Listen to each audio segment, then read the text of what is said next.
शब्द भेदी गुरु ही जीवात्मा को अपने असली देश सतलोक पहुंचा सकते हैं।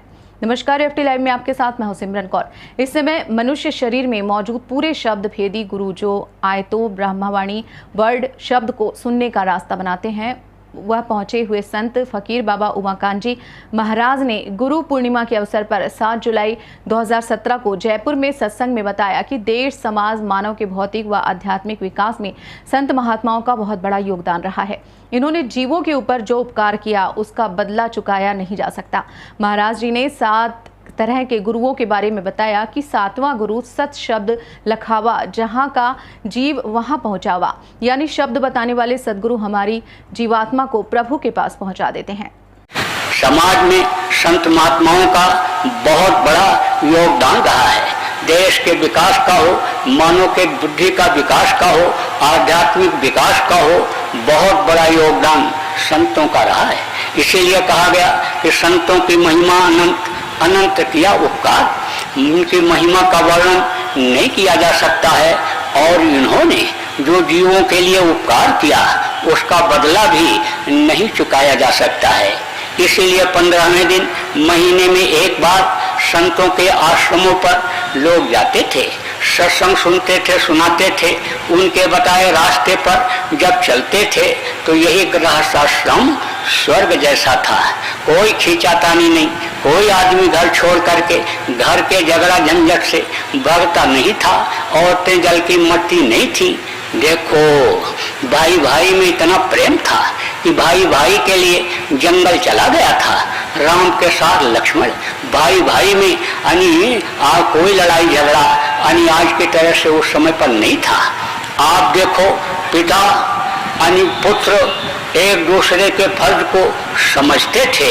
पिता के आदेश पर राम ने राजगद्दी पर ठोकर मार करके और जंगल जाना कबूल कर लिया था। तो आप इस बात को समझो कि साधते हो न कारज हानि, समय निकालना चाहिए, सुनना और समझना चाहिए। एक गुरु तो आपके ये हैं, ये जिन्होंने आपको पढ़ाया लिखाया, ये गुरु इनको भी माना गया।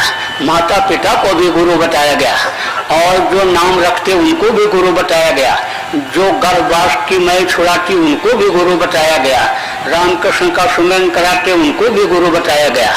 और एक गुरु ऐसे होते हैं जो शब्द का भेद बताते हैं, जिससे ये जीवात्मा इस शरीर में प्रवेश की गई है। जिस रास्ते से आई है उसी रास्ते से जो निकलने का रास्ता बताते हैं वो 7वां गुरु सत शब्द लखावा, और जहाँ का जीव तहाँ पहुँचावा। का पहला गुरु पेटू और माता जो है रक्त बीज के दाता। दूसर गुरु भाई वो दाई, गर्भवास की मैल छुड़ाई। तीसर गुरु ने नाम उचारा, गांव देश के लोग पुकारा। चौथा गुरु ने शिक्षा दीना, तब संसारी वस्तु चीना। 5वां गुरु ने दीक्षा दीना, रामकृष्ण का सुमिरन कीना। 6वां गुरु ने सब भ्रम तोड़ा, ओंकार से नाता जोड़ा। और 7वां गुरु सत शब्द रखावा, और जहाँ का जीव तहाँ पहुँचावा।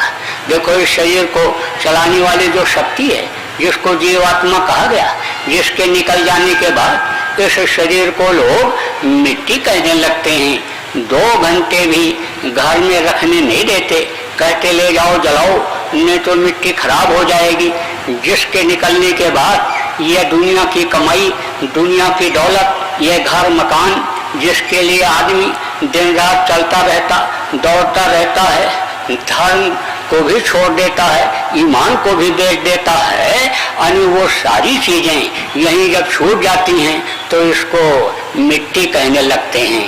ये मिट्टी है, ले जाओ इसको जलाओ, नहीं तो सुरंग गलन बदबू पैदा हो जाएगी। तो वो क्या चीज ऐसी निकलती है? दुनिया का कोई भी वैज्ञानिक, कोई भी पंडित, मुल्ला पुजारी, कोई भी जोशी इस बात का पता नहीं लगा पाया कि कौन सी ऐसी चीज निकलती है।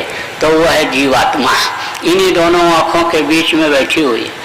उसका प्रकाश यहाँ हृदय चक्र पर पड़ता है, यहाँ से वापस होकर के नाभि चक्र, फिर इंद्रिय चक्र, फिर गुदा चक्र, पाखाने का मुकाम, और ये चक्र चलते रहते हैं। इंगला पिंगला सुषमना, ये 3 नाड़ियां शरीर को चलाती हैं। ये चलाने का इसका सिस्टम है। अभी सत्संग होगा, कल भी होगा, दोनों समय परसों भी सुबह होगा। आप अगर समय निकालोगे तो शरीर की रचना कैसे हुई और कैसे ये जीवात्मा इसमें डाली गई और कैसे इसको निकाल करके उस मालिक के पास पहुंचाते हैं, यानी उस समुद्र में विलीन करते हैं जिसकी यह बूंद है, जिसकी यह अंश है। जन्म मरण से कैसे इसको छुटकारा होता है, जन्म यानी जन्मते वक्त और मरते वक्त जो तकलीफ होती है यानी उससे कैसे बचा जा सकता है, ये तो सब आपको यानी कल और परसों में सुनने को मिलेगा। समय आपके पास रहेगा, नहीं भी समय रहेगा निकाल लोगे, कोई काम आपका बिगड़ेगा नहीं, तो आपको बहुत सारी चीजें मिल जाएंगी। अब आप इस बात को समझो, इन्हीं दोनों आंखों के बीच में यहाँ पर वो जीवात्मा बैठी हुई, शब्द से ही कहा न ढाई आखर प्रेम से पढ़े सो पंडित होए, पोथी पढ़ पर जब नुआ पंडित भयानक हो, तो ढाई ढाई अक्षर शादा बादा शब्द से ही ये सब कुछ बना है। शब्द का खिंचाव जब हो जाता है तो आप समझ लो दुनिया संसार में कुछ नहीं बचता। यहाँ तक कि देवी और देवता भी चटाई की तरह से ऐसे समेट लिए जाते हैं, और ऊपर में जैसे ये नीचे स्थान है ऐसे ऊपर स्थान है। सहस्रदल कमर, त्रिकुटी, दशमा द्वार, बौर गुफा और सतलोक, अलख लोक यानी अगम लोक, अनामी लोक, बहुत से लोक हैं। जैसे अमृत लोक है ऐसे ऊपर भी बहुत से लोक हैं। तो स्वर्ग और वैकुंठ में यानी देवी देवता जो रहते हैं यह भी ऐसे चटाई की तरह से समेट लिए जाते हैं, और वहाँ उधर 10वां द्वार है उसके नाके के पास ऐसे लटका दिए जाते हैं। तो शब्द से ही यानी सब कुछ बना है। तो जीवात्मा जब शब्द को पकड़ लेती है जिससे उतारी गई है तो यह ऊपरी लोकों का सैर करने लगती है। इसी मनुष्य शरीर में देवी देवताओं का दर्शन होता है, इसी में स्वर्ग वैकुंठ का आनंद मिलता है, इसी में अनहद वेदवाणी जो आकाशवाणी 24 घंटे हो रही वो सुनाई पड़ती है।